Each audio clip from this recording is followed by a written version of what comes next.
Repeat करना है। मैंने कहा तो ठीक है कर दूंगा ये। इसमें से एक क्वेश्चन आता है, ये मैं इसमें पढ़ाऊंगा फंक्शंस क्या है, कमीशन क्या है, अपॉइंटमेंट क्या है, टर्मिनेशन क्या है, कैसे क्या काम करता है, ये है कौन एससीसीपी, ये सारी बातें आज डिस्कस करेंगे। अगर टाइम कम हुआ तो नेक्स्ट लेक्चर में उसको कंप्लीट कर लेंगे, अगर विद इन टाइम हो जाए, मेरे ख्याल में आप लोग अंडरस्टैंड करते हैं तो इजीली हो जाएगा आज इंशाल्लाह। स्टार्ट करेंगे, ठीक है जी। इसे करेंगे नेक्स्ट। वालेकुम अस्सलाम। अच्छा इसको तो मैं कर दूंगा, ठीक है। Bismillahirrahmanirrahim. SECP 1997. This act may be called as Securities and Exchange Commission of Pakistan Act 1997. ये 1997 को एक्ट बना, इससे पहले 90 दूसरे एक्ट थे, लेकिन 97 में ये एक्ट बना। जैसे मर्केंटाइल लॉ था, बाद में कंपनी एक्ट बना 2017 में, इसी तरह से ये एक्ट बना। तो इस extent to the whole of Pakistan, के पूरे पाकिस्तान में इसका रूल्स और रेगुलेशन इम्प्लीमेंट होगा एससीसीपी का, ठीक है जी। ये है छोटा सा इंट्रोडक्शन है हमारा।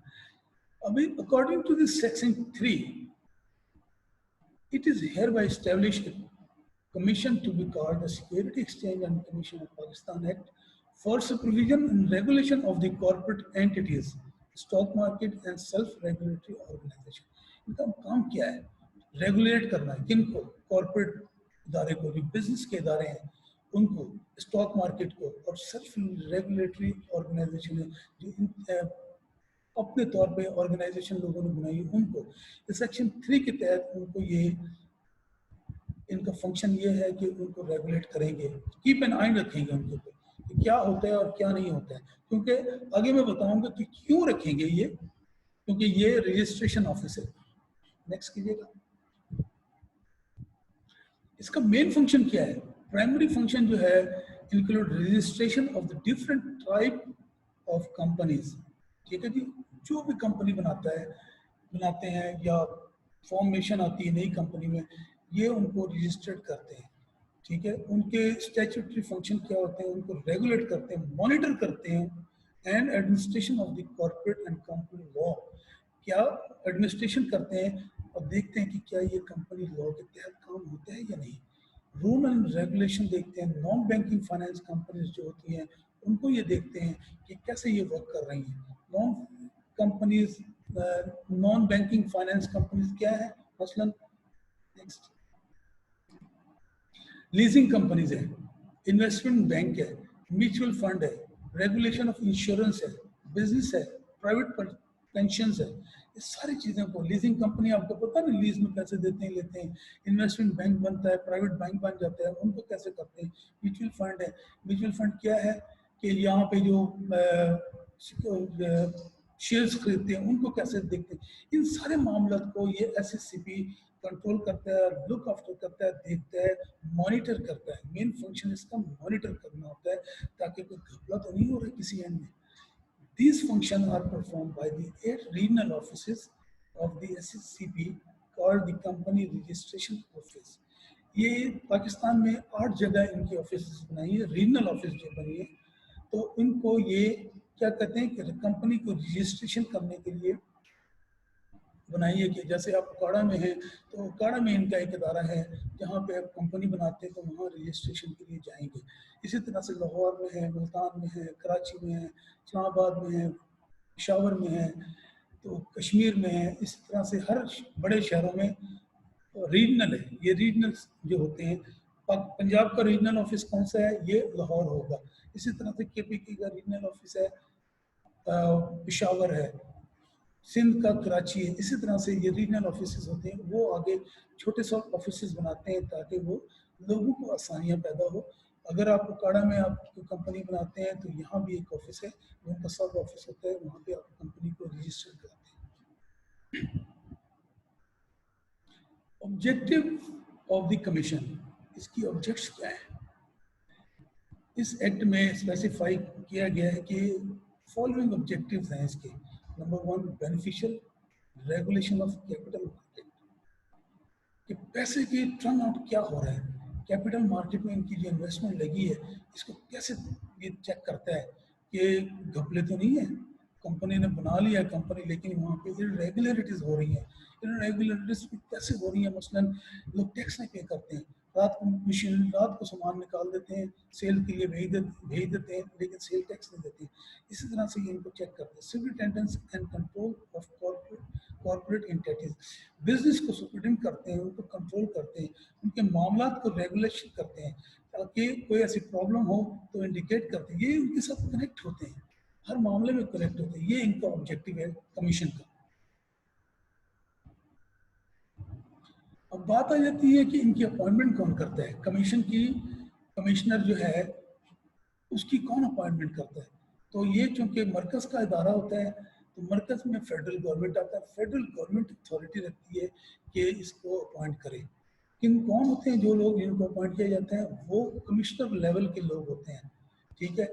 It may appoint as many member of the commission called the commissioner as it deem fit, ये फिट होना चाहिए, and necessary for the smooth function of the commission. ये फेडरल गवर्नमेंट जो कमिश्नर लेवल के लोग होते हैं उनको मेंबर बनाते हैं, और जितनी जब और जितनी ज़रूरत हो उसके मुताबिक ये उनको अपॉइंट करते हैं, और इनका हेड ऑफिस इस्लामाबाद में होता है। SCCB shall be a body corporate with perpetual succession भी है इनका।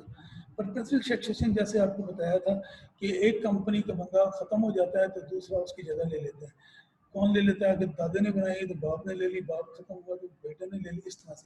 लेकिन ये एक अदारा है गवर्नमेंट का, इसमें परपेचुअल सक्सेशन क्या होगा, परपेचुअल सक्सेशन होगा कि एक कमिश्नर जो आया था यहाँ पे 3 सालों के लिए वो रिटायर हो जाता है, जब उसकी रिटायरमेंट हो जाती है तो दूसरा कमिश्नर जो है उसको अपॉइंट किया जाता है। इसी तरह से ये इसका प्रोसेस चलता रहता है, कभी भी ये विकेट नहीं होती कि खाली सीट है जी यहाँ पे। अगर कोई खाली सीट है और गवर्नमेंट बोल गया इसको अपॉइंट करने के लिए तो जो उसके नीचे सबऑर्डिनेट होता है वो एक्टिंग चार्ज ले लेता है और एक्टिंग काम करता है, बाद में गवर्नमेंट उनको किसी को भी कमिश्नर अपॉइंट कर देते हैं, ठीक है। इस इदारे के ऊपर मुकदमा भी हो जाता है, किसी कंपनी ने मुकदमा करना है, किसी इदारे ने करना है कि जनाब हमारे साथ इरेगुलरिटीज हो रही है, हमें लुक आफ्टर नहीं कर रहे, हमारे साथ ये प्रॉब्लम हो रही, तो उनके साथ मुकदमा भी होता है। और कोई घपला करता है, पता लग गया इस फैक्ट्री के इदारे में, इस फैक्ट्री में इतने घपले हो रहे हैं, सेल टैक्स नहीं दिया जा रहा है और सारे मामला रूल एंड रेगुलेशन के बगैर किए जा रहे हैं, तो वो क्या करते हैं, उनको वो मुकदमा भी करते हैं, वार्निंग तो देते हैं लेकिन बाद में उनको मुकदमा भी कहते हैं। इसीलिए कहा जाता है it may sue and suit in its own name and may enter into a contract and acquire assets and सब लायबिलिटीज। इनकी लायबिलिटीज होती है उनको सारा को सामने ला के, एसेट को ला के उसके मुताबिक उसका मुकदमा कर देता है। जैसे लिक्विडेटर मुकर्रर किया जाता है, इसके बाद में कोई लिक्विडेटर भी मुकर्रर कर देते हैं किसी इदारे के खिलाफ। अगर आप जाते हैं SCCB किसी इदारे के खिलाफ जाता है तो उसको एक बंदे को किसी को भी लिक्विडेटर मुकर्रर करके उसको वहाँ का इंचार्ज बना दिया जाता है। The head office of the commission shall be situated in Islamabad, क्योंकि ये फेडरल इदारा है, फेडरल इदारे जितने भी हैं पाकिस्तान में उनके सारा के हेड ऑफिस इस्लामाबाद में है, ठीक है जी। The commission is empowered to open as many offices in the other cities of the company as are needed. अगर ज़रूरत पड़ती है दूसरे शहरों में ऑफिस बनाने की, जैसे मैंने कहा कि रीजनल ऑफिस था लाहौर का, पंजाब का, तो उन्होंने उकाड़ा में बना दिया, तो इसी तरह जब कमीशन ये महसूस करे कि जी हमें और भी ऑफिस बनाने हैं तो वहाँ पे एक सब ऑफिस बना देते हैं ताकि लोगों को प्रॉब्लम ना हो, उकाड़ा ज़िला के लोग लाहौर ना जाएँ, इस्लामाबाद ना जाएँ, तो अपने उकाड़े में रजिस्ट्री करवा लें और सारे मामले वहाँ डील कर लें।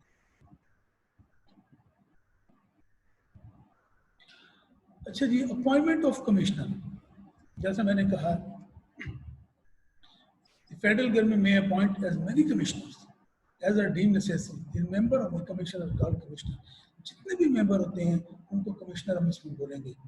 इसमें फेडरल गवर्नमेंट जितनी जरूरत होती है उनको वो अपॉइंट कर सकते हैं। However the minimum number of commissioner shell not be less than 5, लेकिन 7 से ऊपर ना हो और 5 से नीचे ना हो। ये कमिश्नर अपॉइंट किया जाता है। ये सारे होते तो कमिश्नर लेवल के लोग, CSS क्लास के लोग होते हैं, कमिश्नर लेवल होते हैं, उनमें से एक को हेड बनाया जाता है, बाकी बाद जो 4 होते हैं उनको वो मेंबर कहते हैं, मेंबर बनाते हैं। जो सीनियर मोस्ट होते हैं उनको फुल अथॉरिटी दे दी जाती है। The majority of the commissioner shall be always be of private sector person. Private sector person से भी मेजॉरिटी के जो लोग होते हैं उनसे लिया जाता है। जो प्राइवेट सेक्टर पर्सन कौन होते हैं? जो पाकिस्तान गवर्नमेंट में काम नहीं करते, फेडरल गवर्नमेंट में काम नहीं करते, ठीक है, और प्रोविंशियल गवर्नमेंट में काम नहीं करते और एजुकेशनल इंस्टीट्यूशन के हेड नहीं होते, ये लोग प्राइवेट पर्सन होंगे। मसलन किसी मल्टीनेशनल ग्रुप का हेड है, मल्टीनेशनल ग्रुप का एक हेड है, उसको भी कमिश्नर और मेंबर बनाया जाता है, क्योंकि वो 10, 15, 20 कंपनियां चला रहा है, तो वो उसको ज़्यादा नॉलेज है बजाय एक सिंपल जो कमिश्नर है उसको। तो इसलिए प्राइवेट पर्सन से लोग भी लिए जाते हैं ताकि वो बिजनेस के मामलों को सही तरह से हैंडल किया जा सकता है, कर सकें।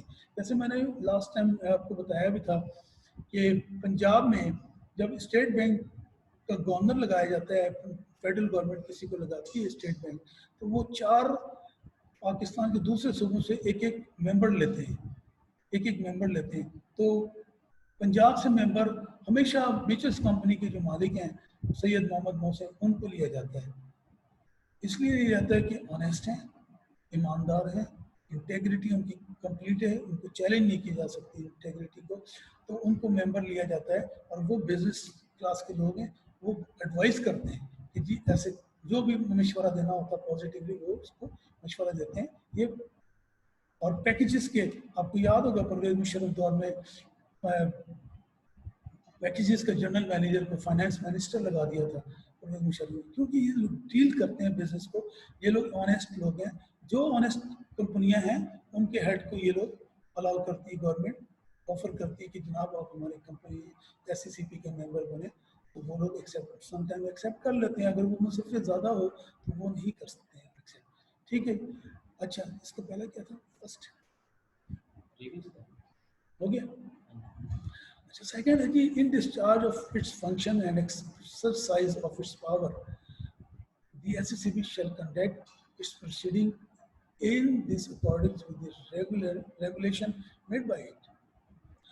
अगर किसी को मेंबर को हेड बनाया है या कमिश्नर को बना दिया, कमीशन है, वो अपनी पावर से ज्यादा बाहर होकर काम करेगा तो SCCP उसके खिलाफ एक्शन लेगी, ठीक है जी। इन डिस्चार्ज ऑफ इस फंक्शन, वो अपने फंक्शन को काम परफॉर्म करते हुए अपनी लिमिट्स को एक्सीड करते हैं, तो SCCP क्या करेगी? प्रोसीडिंग करेगी उनके अगेंस्ट। जो रूल एंड रेगुलेशन कंपनी ने SCCP ने बनाए उसके तहत कि जनाब आप अपने पावर को एक्सीड कर रहे हैं, ठीक है।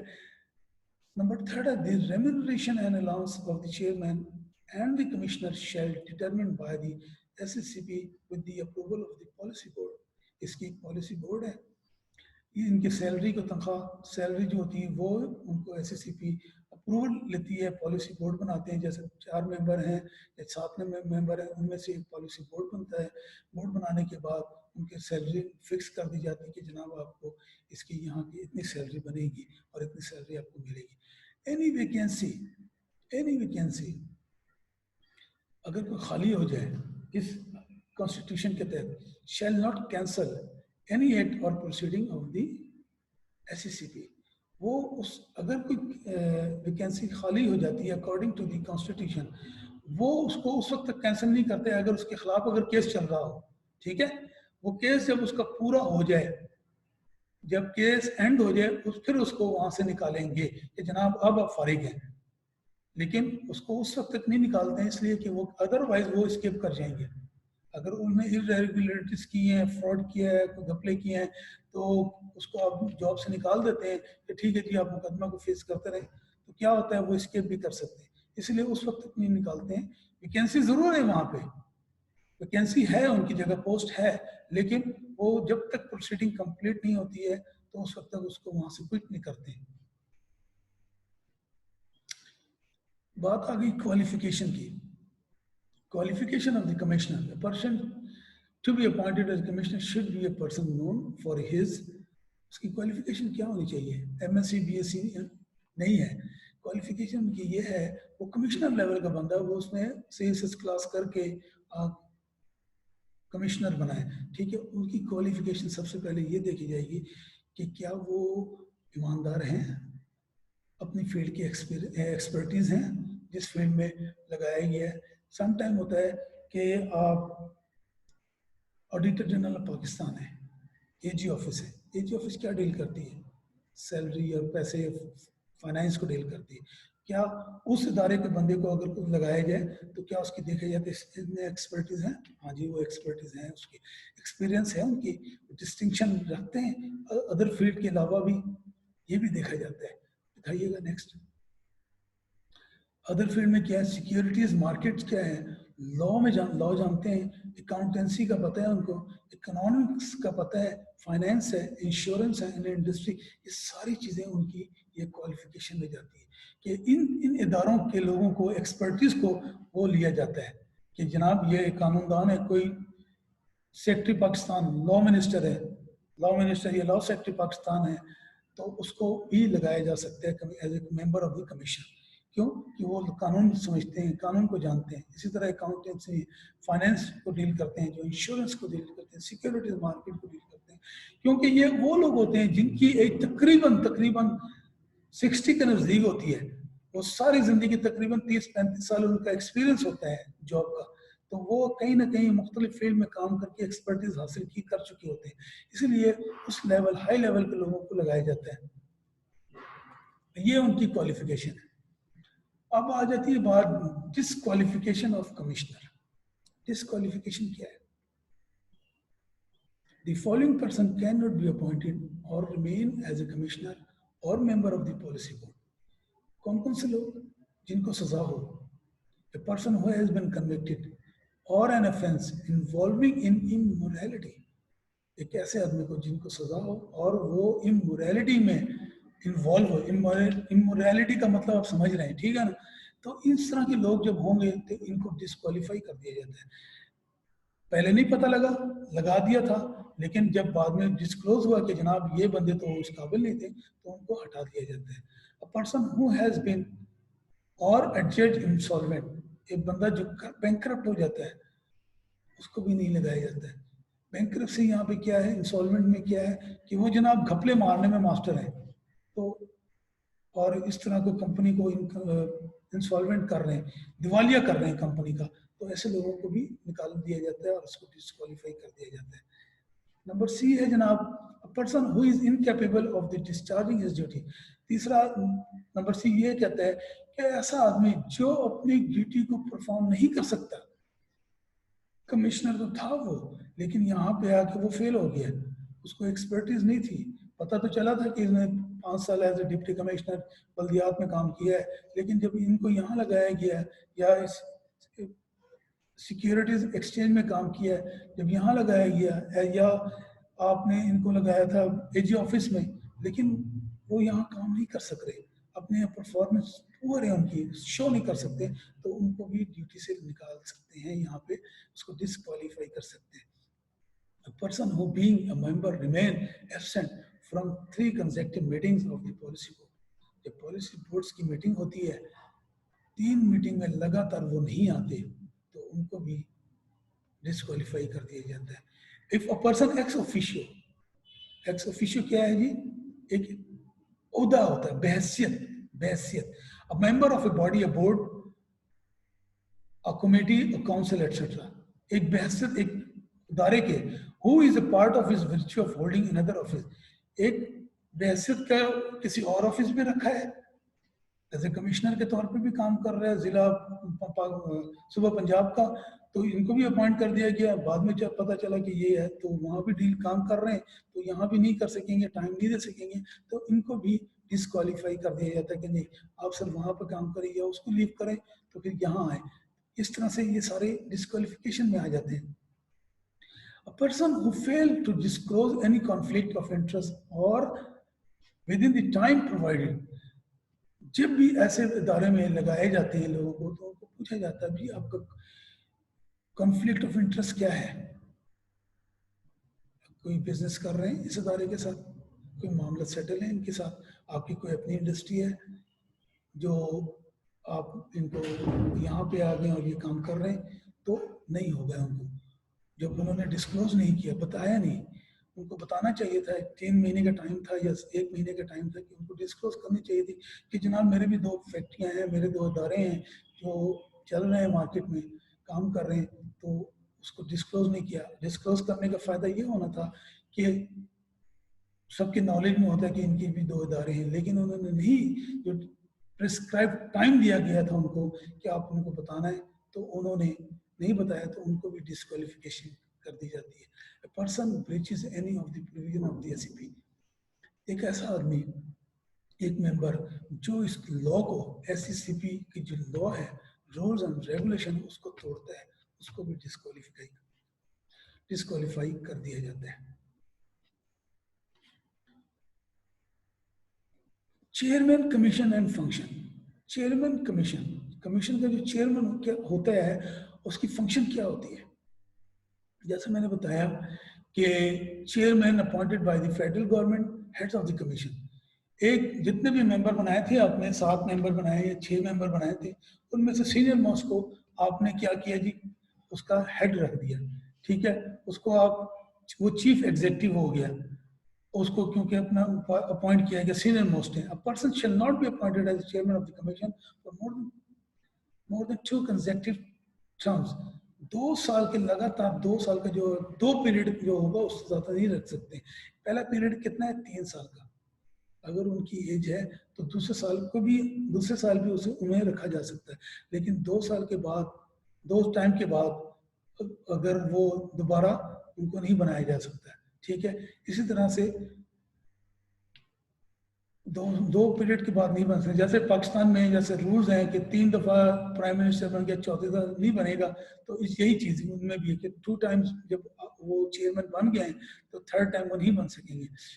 अच्छा, फंक्शन क्या है चेयरमैन का? Day to day administration of the affair of the commission.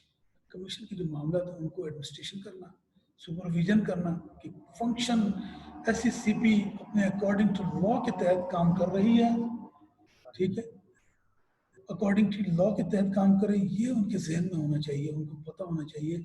और उनको पता होता है कि हम रूल्स एंड रेगुलेशन के मुताबिक चल रहे हैं, लॉ से बाहर नहीं जा रहे, अबव द लॉ नहीं है हम लोग, विद इन द लॉ है, ठीक है। Furnish information and report and when required by the federal government and the security exchange of the policy board. जो पॉलिसी बोर्ड की जो रिपोर्ट होती है इंफॉर्मेशन की, वो गवर्नमेंट ऑफ पाकिस्तान को भी देना है, और जो इनकी जो बोर्ड है, SCCP की जो पॉलिसी बोर्ड है, उनको भी बताना है कि जनाब ये हमारी मीटिंग थी, ये आज चल रहा है।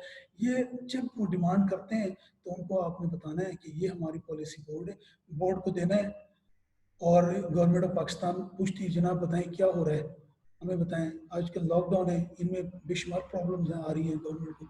तो इस तरह की मामलों को भी वो इंटीमेट करते हैं कि जनाब हमें यहाँ पे इंडस्ट्री बंद है, रूल्स एंड रेगुलेशन, लोग बेरोजगार हो गए हैं। तो ये चीज़ भी बड़ी इंपॉर्टेंट होती है गवर्नमेंट के लिए कि लोग बेरोजगार ना हो, क्योंकि बेरोजगार हो जाए तो माशी हालत ख़राब हो जाए कंट्री में, तो प्रॉब्लम्स क्रिएट हो जाती हैं, लोग डकैती शुरू कर देते हैं, दूसरे 2 नंबरी काम शुरू कर देते हैं। तो ये बड़ा ज़रूरी होता है कि पॉलिसी बोर्ड को बताना और फेडरल बोर्ड को भी बताना। टर्म्स ऑफ ऑफिस कमिश्नर, जैसे मैंने आपको बताया कि टर्म्स क्या था, इसमें 3 कैटेगरीज हैं टर्म्स की। ए कमिश्नर है, टर्म्स ए कमिश्नर है, टर्म बी कमिश्नर है, एंड कमिश्नर है। टर्म्स ए कमिश्नर क्या होते हैं? These are commissioner who are selected at random ballot out of the commissioner। ऐसे बंदे जिनको हमने रैंडमली बैलेट चूज किया है और उनको लगाया है, ठीक है। एट रैंडम का मतलब समझते हैं? एट रैंडम मीन के बस नंबर 3 को ले लिया, नंबर 7 को ले लिया, नंबर 9 को ले लिया, नंबर 77 को ले लिया, इस तरह से एट रैंडम, रैंडमली नहीं चलना है, एट रैंडम ले लिया। तो इसका ये मतलब होता है कि उन लोगों को टर्म्स ए कमीशन में इसको बुलाते हैं, excluding the chairman of the commission. जो चेयरमैन बनाया जिसको, वो नहीं होगा, बाकी जो उसने 6 मेंबर लेने हैं उनमें से वो ऐसे चूज कर सकते हैं पूरे होल ऑफ द कंट्री से, ठीक है। The minimum number of such commission shall be 3। इनमें से 3 बंदे वो कमिश्नर लेगा, मिनिमम नंबर 3 लेगा।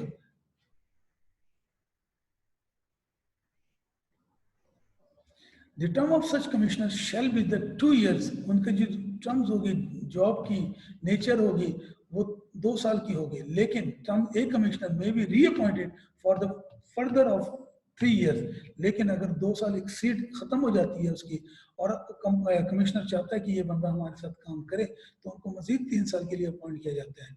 लेकिन शुरू में इनको 2 साल के लिए अपॉइंट किया जाता है। हेड की बात नहीं कर रहा हूँ, जो हेड ने जो आगे मेंबर लेने हैं उनकी बात कर रहा हूँ। इसी तरह से number term B commissioner, these are commissioner who is not selected as term R commissioner. ये वो लोग हैं जिनको ए कमिश्नर टर्म्स ए में सिलेक्ट नहीं किया गया। Term of such commission shall be 3 years। जो बी कैटेगरी से लेंगे, बी कमिश्नर लेंगे, तो उनकी अपॉइंटमेंट 3 साल के लिए होगी। लेकिन अब जब इनकी भी इसी तरह से कि जब 3 साल का टाइम पीरियड खत्म हो जाए तो इनको रीअपॉइंट किया जा सकता है फर्दर 3 साल के लिए। टर्म बी कमिश्नर में be reappointed for the further period of 3 years। 3 साल के लिए दोबारा उनको अपॉइंट किया जा सकता है। Commissioner, any commissioner appointed after the expiry of the term of A and term B commissioner or upon the occurrence of any vacancy shall hold the office for a period of 3 years। ऐसा जैसे मैंने शुरू में आपको बताया, commissioner जो है उनको 3 साल के लिए गया, चाहे वो टर्म ए से आया या टर्म बी से आया। हेड की बात कर रहा हूँ, ठीक है, उनको 3 साल के लिए लेके आए। लेकिन term B commissioner shall commissioner if eligible may be reappointed. अगर वो अहलियत रखता है, बी से अगर आपने लिया है, बी कमिश्नर से लिया है आपने बी टर्म से, तो उनकी अहलियत है उनकी कि आप उनको काम पे रखना चाहते हैं मजीद, तो उनको रीअपॉइंट करेंगे फर्दर 3 साल के लिए। लेकिन यहाँ बड़ी इंपॉर्टेंट बात बताने लगा हूँ, these categories of term A and term B commissioner do not exist since the year 2002। ये टर्म्स ए और टर्म्स बी जो थे उसके बाद 2002 के बाद अब एग्जिस्ट नहीं करते। अब सिर्फ कमिश्नर होता है, वो ही काम करता है एसएससीपी के हेड के तौर पे, वो खुद ही अपॉइंट करता है।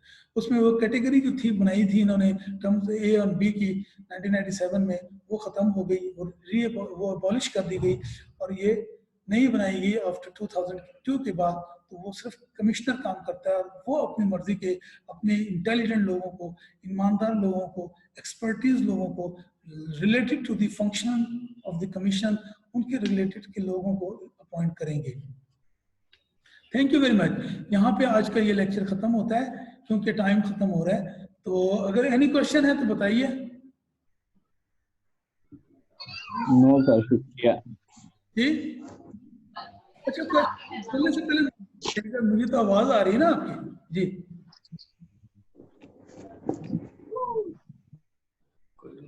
जी, कोई भी नहीं है, कोई क्वेश्चन नहीं है जनाब आपका? चलें ठीक है, थैंक यू वेरी मच।